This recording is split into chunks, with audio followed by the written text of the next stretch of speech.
Yeah, let's go. I ain't the first with the curse, with the thirst that I wanna be better, not worse, man it hurts. I'm on this earth with my words and I put them all together, insert, cause I wanna have worth. Working hella hard till they put me in the dirt.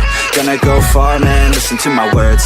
Gonna be a star, man, life's like a blur when you're working this hard. What's up mga paps? At ngayon mag-i-install tayo nitong center nut, inner tube nut at dalawang bolts natin dito sa rider J115. Itong dalawang bolt, ang sukat nito 8x60. Bali ang stock size ng sa motor natin is 8x65, kaso wala akong mahanap kaya pwede na rin to. Itong center nut pang ano to, pang rider 150. Tapos itong inner tube nut pang Sonic 150. Buksan natin.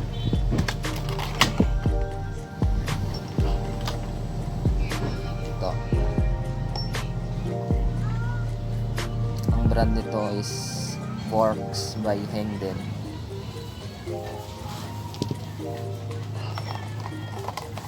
Tapos itong center nut.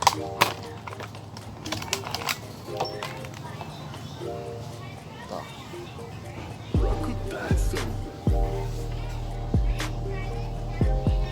Heng ang brand. Ito Heng. Tapos ito Heng din ito. Flower type. Simulan na natin.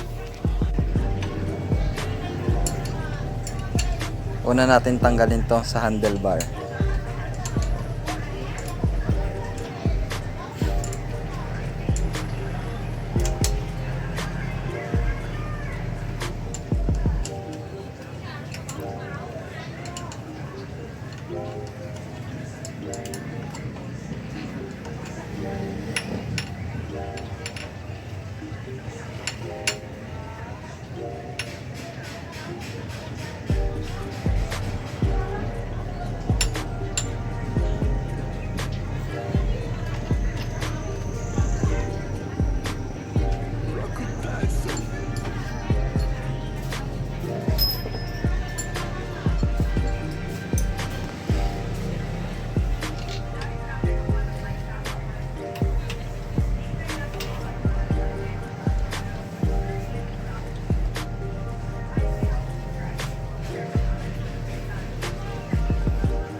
Kabila naman.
Tapos ito ngayon, ang center nut.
huwag nyong kalimutan tong o-ring sa may lock, sa may takip nya. Ilalagay lang natin to sa bagong inner tube nut natin.